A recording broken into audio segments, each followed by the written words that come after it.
காலையில் எழுந்த உடனே விஜய் அவசர அவசரமாக ஹாஸ்பிட்டலுக்கு கிளம்பிட்டு இருப்பாரு. ஏன்னா ஹாஸ்பிட்டல்லேருந்து கால் வந்திருக்கும், வெண்ணிலா வந்துட்டு 11 o'clock டிஸ்சார்ஜ் பண்ணிடலாம், டிஸ்சார்ஜ் பண்ணுறதுக்கான எல்லா அரேஞ்ச்மெண்ட்ஸும் பண்ணிடுங்க, எல்லா ஃபார்மாலிட்டிஸும் பில் எல்லாம் பே பண்ணி முடிச்சிட்டிங்கன்னா 11 மணிக்கு நீங்கள் அவங்களை வீட்டுக்கு கூட்டிகிட்டு போயிடலாம் அப்படின்ற மாதிரி இன்ஃபார்ம் பண்ணியிருப்பாங்க. அதனால விஜய் யோசிச்சுட்டு இருப்பாரு, சீக்கிரமாக போய் வெண்ணிலாவை டிஸ்சார்ஜ் பண்ணி வீட்டுக்கு கூட்டிகிட்டு வந்துடலாம், அப்போ தான் நம்மளும் வந்துட்டு காவேரி கூட ரிலாக்ஸாக டைம் ஸ்பெண்ட் பண்ண முடியும்.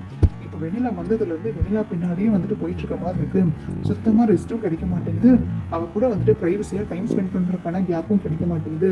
இதனாலேயே வந்து காவேரி ரொம்ப கோவமாக இருக்கா நம்ம கூட. இதெல்லாம் சரி பண்ணணும்னா முதல்ல வெண்ணிலாவை வீட்டுக்கு கூட்டிட்டு வந்து தாத்தா பாட்டி அவளை டேக் கேர் பண்ண சொல்லிடணும். நம்ம வந்துட்டு எப்பவும் போல காவேரிக்கு ப்ரையாரிட்டி கொடுக்குற மாதிரி அவ கூட டைம் ஸ்பெண்ட் பண்ணணும். அப்பதான் வந்துட்டு அவ நம்மளை அண்டர்ஸ்டாண்ட் பண்ணிக்குவா.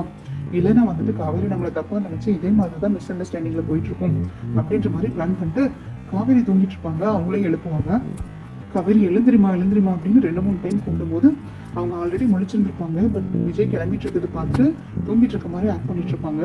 உடனே காவேரி எழுந்து என்ன அப்படின்ற மாதிரி கேட்க, நம்ம ஹாஸ்பிட்டல் இப்போ கிளம்பணும், 1 hourல வந்துட்டு ஹாஸ்பிட்டலுக்கு போயிடணும், சீக்கிரமா கிளம்பு காவேரி அப்படின்ற மாதிரி சொல்ல, நான் இதுக்கு ஹாஸ்பிட்டல் வரணும், நீங்க போயிட்டு வாங்க, நான் வரல அப்படின்ற மாதிரி சொல்ல, என்ன காவேரி இப்படி சொல்ற, நான் தான் நேற்றுக்கு எல்லாமே உங்ககிட்ட எக்ஸ்பிளைன் பண்ணல, நம்ம 2 பேரும் சேர்ந்து வெண்ணிலாவுக்கு சப்போர்ட்டிவா இருந்தால் மட்டும்தான் அவளோட மெமரிஸ் எல்லாம் சீக்கிரமா ரீகலெக்ட் பண்ணி கொண்டு வந்து அவளை செட்டில் பண்ணால் மட்டும்தான் வந்துட்டு நம்ம இந்த ப்ராப்ளம்லேருந்து சால்வ் ஆக முடியும். நீயும் கூட என் கூட சப்போர்ட்டிவாக இருக்கா காவேரி. இதுக்கு மேலே இதை பற்றி நான் உங்ககிட்ட எப்படி எக்ஸ்பிளைன் பண்ணுறதுன்னு தெரியல. என் கூட ஹாஸ்பிட்டல் கூட நீ வரமாட்டியா அப்படின்ற மாதிரி கேட்க, இல்லைங்க நான் வந்தேன்னா வெண்ணிலாவுக்கு எப்படி கம்ஃபர்டபுளாக இருக்குமான்னு தெரியாது. ஏன்னா வெண்ணிலாவை பற்றி எனக்கு எதுவுமே தெரியாது. அதே மாதிரி வெண்ணிலா என்னை பார்த்தாங்கன்னா ஒரு மாதிரி டிஸ்கம்ஃபர்டபுளாக தான் ஃபீல் பண்ணுவாங்க. ஏன்னா வந்துட்டு அவங்களுக்கு உங்களை மட்டும்தான் தெரியுது, உங்க கூட இருக்கிறது மட்டும்தான் அவங்களும் விரும்புவாங்க. அதனால நீங்க மட்டும் போய் அவங்க அழைச்சிட்டு வாங்க அப்படின்ற மாதிரி சொல்ல விஜய்க்கு ஒரு மாதிரி சேட் ஆயிரும்.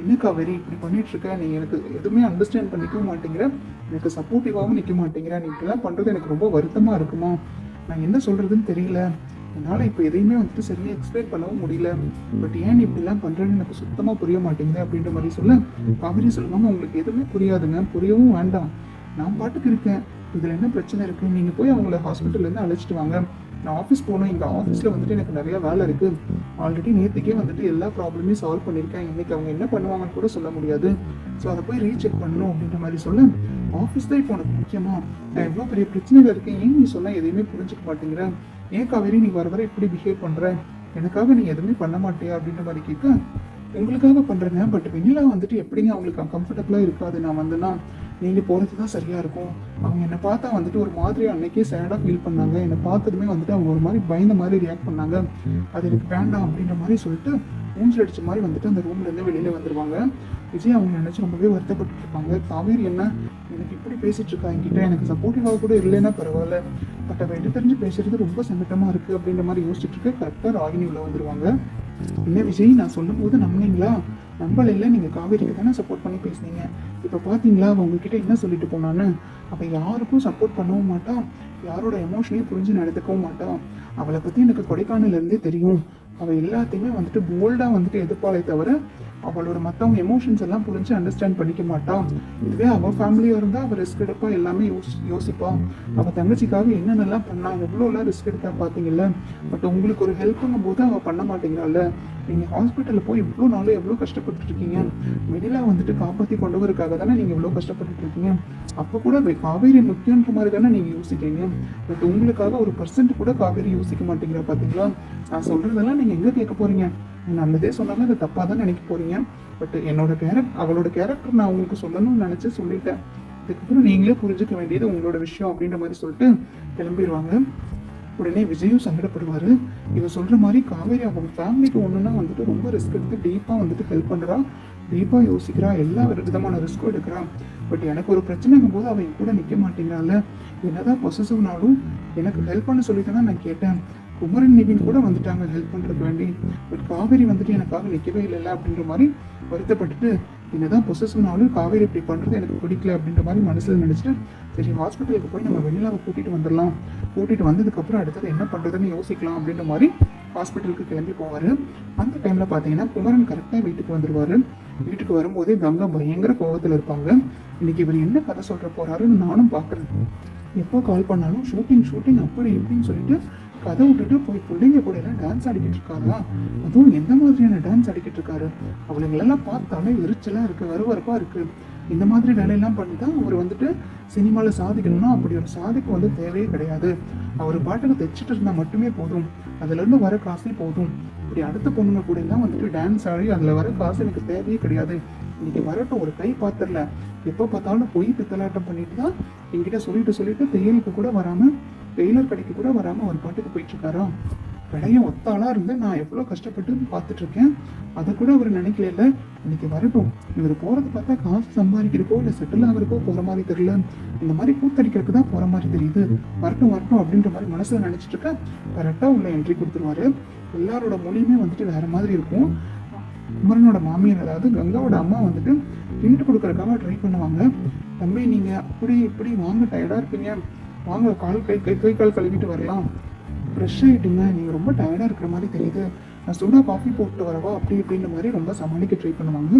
உடனே கங்கா கேட்பாங்க, அம்மா இப்போ எங்கெங்க போயிட்டு வந்தீங்க, ஏன் இவ்வளோ லேட்டு அப்படின்ற மாதிரி கேட்க, இல்லை கங்கா ஷூட்டிங்கில் கொஞ்சம் லேட் ஆயிடுச்சு, இன்னைக்கு நிறையா டேக் போனேன்னா அதனால கொஞ்சம் லேட் ஆயிடுச்சு, அதனால தான் அப்படின்ற மாதிரி சொல்ல, உடனே கங்கா கேட்பாங்க, அம்மா நீங்கள் இவ்வளோ நாளாக ஷூட்டிங்னு நடிக்கிறதுக்கு போயிட்டு இருக்கீங்கல்ல, நீங்கள் பண்ணுற எதுவுமே வந்துட்டு டிவி ஷோவில் வரவே மாட்டேங்குதே, அந்த சீரியலில் நீங்களை காட்டவே மாட்டேங்கிறாங்களே, அப்புறம் எங்க நான் நடிக்கிறீங்க அப்படின்ற மாதிரி கேட்க, ஐயோ கங்கா உனக்கு இதெல்லாம் என்ன சொல்லணுமா என்ன, இன்னைக்கு நான் ஷூட்டிங் போறேன், இன்னைக்கு இந்த சீரியல் எடுக்கிறாங்கன்னா அது வரதுக்கு எப்படியே குறைஞ்சது 2 வாரம் 3 வாரமாவது ஆயிரும், உடனேலாம் ரிலீஸ் பண்ண மாட்டாங்க, உன்னை நடிச்சு முடிச்சதுக்கு அப்புறம் எடிட்டிங் அப்படி இப்படின்னு 1008 வேலை இருக்குமா, இதெல்லாம் ஒரு நடிகனா நான் உனக்கு சொல்லணும் அப்படின்ற மாதிரி கலாய்ச்சி பேச, வாயை மூடுங்க, இங்கிட்டயே போய் பேச ஆரம்பிச்சிட்டீங்களா, வாயை திறந்தீங்கன்னா அவ்வளோதான், மொத்த வச்சு இடிச்சிருவேன், நீங்கள் போட்ட கூத்து அடித்த கூத்து எல்லாத்தையும் வந்துட்டு ஃபேஸ்புக்கில் யூடியூப்பில் இன்ஸ்டாகிராம்லன்னு எல்லாருமே வந்துட்டு பரப்பி விட்டுட்டு இருக்காங்க, நடிக்க தெரிஞ்சதே மறைக்க தெரிஞ்சதே, அதை வந்துட்டு நீங்கள் ஃபேஸ்புக்கில் யூடியூப்லலாம் மறைச்சிருந்துருக்கலாம்ல, அங்கெல்லாம் வந்துட்டு டெலிகாஸ்ட் பண்ணிட்டாங்க. என் ஃப்ரெண்டு கூப்பிட்டு பேசும்போது எனக்கு அதை பற்றி ஒன்றுமே தெரியாமல் இவ்வளோ அசிங்கப்பட்டு தலை குனிஞ்சு நின்று தெரியுமா, அவன் கால் பண்ணி சொல்லும்போது எனக்கு தலையும் புரியல வாழும் புரியல, வீட்டுக்காரர் இப்படியெல்லாம் ஆடிக்கிட்டு இருக்காருன்னு சொல்லும்போது அப்படிலாம் கிடையவே கிடையாதுன்னு சொன்னேன். அதுக்கப்புறம் தான் தெரியுது உங்களோட வீட்டை பார்த்து தான் அப்படியே அதிர்ச்சி ஆகிட்டேன், என்ன வேலை பண்ணிட்டு இருக்கீங்க, அடுத்த பொண்ணுங்க கூட எல்லாம் அவ்வளோ கூச்சமாக வந்துட்டு இல்லாமல் இஷ்டத்துக்கு ஆடுறீங்க, என்கிட்ட தான் வந்துட்டு எனக்கு கூச்சமாக இருக்குது, பேச கூச்சமாக இருக்குது, நடக்க கூச்சமாக இருக்குது, அதுக்கு இதுக்குன்னு சொல்லிட்டு 1008 அலப்பறையை கொடுப்பீங்க, இப்போ அவளுங்க கூட எல்லாம் போய் ஆடுறதுக்கு உங்களுக்கு கொஞ்சம் கூட கூச்சமாக இல்லையா, இதெல்லாம் எனக்கு தெரியாதுன்னு நினைச்சிட்டு இருக்கீங்களா, இனிமேல் என்கிட்ட பேசவே பேசாதீங்க, உங்களை மூச்சை முடிக்கிறதுக்கு எனக்கு பிடிக்கல அப்படின்ற மாதிரி கோமா போக பின்னாடியே ஓடி போய் கங்கா சாரி கங்கா என்னை மன்னிச்சிரு, நான் உங்ககிட்ட மறைக்கணும்னோ இல்லை உங்ககிட்ட போய் சொல்லணும்னுலாம் என்ன கிடையாது, எனக்கு நீ திட்டுவியோன்ற பயத்துல தான் உங்ககிட்ட சொல்லாம போனேன் கங்கா, அது போக நீ வேற டெய்லர் கடையில ரொம்ப கஷ்டப்பட்டு இருக்கியா, அதனாலதான் நான் எது சாதிச்சாலும் உங்ககிட்ட சொல்லாம சாதிச்சதுக்கு அப்புறம் தான் வந்துட்டு உங்ககிட்ட சொல்லணும்னு வைராக்கியத்தோட போனேன், அதே மாதிரி இந்த கதாநாயகன்ல வந்துட்டு நான் டாப் ஃபர்ஸ்ட்ல வந்துட்டு செலக்டும் ஆகிட்டேன், அந்த டைட்டில் மட்டும் கிடைச்சிருச்சுன்னா நம்மளோட லைஃபே மாறிடுங்க,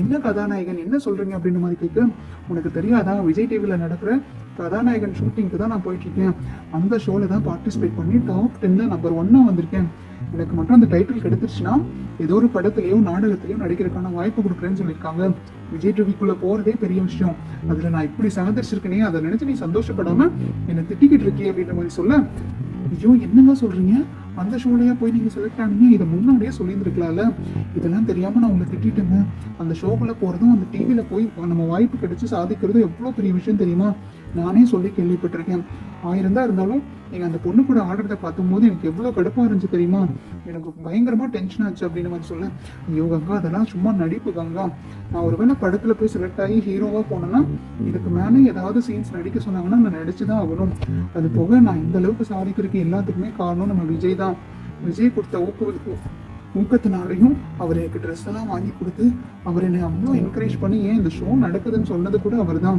அவர்னால மட்டும்தான் இதெல்லாமே நான் பண்ணியிருக்கேன், அவருக்கு நம்ம வாழ்நாள் முழுக்க கைமாறு செய்யணும் கங்கா, நான் எப்பவுமே அவருக்கு கடமைப்பட்டிருக்கேன், அவரோட நல்ல மனசுக்கு அவர் நல்லா இருப்பாரு அப்படின்ற மாதிரி சொல்லி, என்னென்ன சொல்றீங்க விஜய் தான் உங்களுக்கு சப்போர்ட் பண்ணாரா, இது எதுவுமே காவேரிக்கும் தெரியாது போல இருக்கு, விஜய் இவ்வளோ நல்லவரா இருக்காரு, ஆனா காவேரி மட்டும் ஏன் இப்படி கஷ்டப்படுத்துறாருன்னு தெரியல, பாவம் அவன் இன்னைக்கு கூட அழுதுட்டு போனான், விஜய் நினைச்சு அவன் ரொம்ப வருத்தப்பட்டு இருக்கான், எனக்கு இந்த விஷயத்த நினைச்சா ரொம்ப சந்தோஷமா இருக்குங்க, முதல்ல விஜய்க்கு தேங்க்ஸ் சொல்லணும், காவேரி கிட்டயும் இந்த விஷயத்த சொல்லுங்க அப்படின்ற மாதிரி சொல்ல, சரி அப்புறமா சொல்லிக்கலாம், காவேரி வீட்டுக்கு வருவாள் வரும்போது சொல்லிக்கலாம், வா இப்போ அம்மத்தாட்டையும் அத்தைக்கிட்டையும் போய் எல்லாருக்கிட்டையும் சொல்லு அப்படின்ற மாதிரி சொல்ல, இவங்களும் போய் அதே மாதிரி எல்லாருக்கிட்டையும் சொல்லுவாங்க.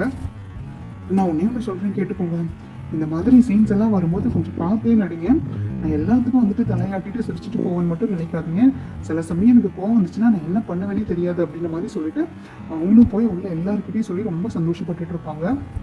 அந்த டைம்ல பாத்தீங்கன்னா விஜய் ஹாஸ்பிட்டல்ல இருந்து வெண்ணிலாவை டிஸ்சார்ஜ் பண்ணி கூட்டிட்டு வந்துருவாங்க. கூட்டிட்டு வந்ததுமே உள்ள காவேரி காவேரின்னு கத்திட்டு வரும்போது காவேரியை கூப்பிட்டு வந்து வெண்ணிலா கிட்ட இன்ட்ரடியூஸ் பண்ணி வைக்கணும். வெண்ணிலா முன்னாடியே வந்துட்டு காவேரி கிட்ட நம்ம பேசினா காவேரி வந்துட்டு இன்ட்ரடியூஸ் பண்ணி வச்சாதான் காவேரி கன்வின்ஸ் ஆகும். வெண்ணிலாக்கு தெரியற மாதிரியே நம்ம காவேரி தான் ஒய்ஃப்ன்ற மாதிரி வெண்ணிலா கிட்ட இன்ட்ரடியூஸ் பண்ணுவோன்ற மாதிரி காவேரி வான்னு கூப்பிட்டு, காவேரி தான் என் ஒய்ஃப் வெண்ணிலா, இவ கூட எனக்கு மேரேஜ் ஆகி 1 year ஆகுது, நம்ம 2 பேரும் ரொம்ப சந்தோஷமா இருக்கும் அப்படின்ற மாதிரி சொல்ல வெண்ணிலாக்கு அது புரிஞ்சிடும். புரிஞ்சதுமே கண்ணு வந்து பயங்கரமா தண்ணி வரும் அவங்களுக்கு. ஒரு மாதிரி மயங்கின மாதிரி கீழே விழுக போயிடுவாங்க. விழுக போனதுமே விஜய் அவங்களுக்கு தூக்கிடுவாரு. தூக்கிட்டு என்னாச்சு வெண்ணிலா, என்னாச்சு, ஏன் இப்படி திடீர்னு மயங்கிட்ட, வா வா அப்படின்ற மாதிரி தூக்கிட்டு பெட்ரூம்குள்ள கூட்டிட்டு போயிடுவாரு. அதை பார்த்ததுமே காவேரிக்கு ஒரு மாதிரி ஷாக் ஆயிரும். என்ன இவர் என்னோட ஒய்ஃப்னு சொல்லிட்டு இன்ட்ரடியூஸ் பண்றாரு, இந்த பொண்ணு ஏன் அதை கேட்டு ரொம்ப அதிர்ச்சியாகி மயக்கமெல்லாம் போட்டு விழுகுது, ஒருவேளை இந்த பொண்ணுக்கு எல்லாமே தெரியுமோ, விஜய்க்கு கல்யாணம் ஆயிடுச்சுன்றது தெரிஞ்சுதான் அவங்க மயங்கி விழுகிறாங்கன்னு தெரியுது. இதெல்லாம் எங்க போய் முடியும்னு தெரியல, நம்ம அடுத்தது என்ன முடிவு எடுக்கிறதுன்னு தெரியல. இவரை விட்டு நம்ம பிரிஞ்சு போனா மட்டும்தான் நம்மளோட பிரிவினாலதான் நம்மளோட காதல உணர்வாருன்னு நினைக்கிறேன். வெண்ணிலா ஒரு பக்கம் என்ன ஒரு பக்கம் இவர் எப்படிதான் சமாளிக்க போறாருன்றது தெரியல அப்படின்ற மாதிரி நினைச்சிட்டு ரொம்ப வருத்தப்படுவாங்க. விஜய் வெண்ணிலாவை கூட்டிட்டு ரூமுக்கு போய் வெண்ணிலாவை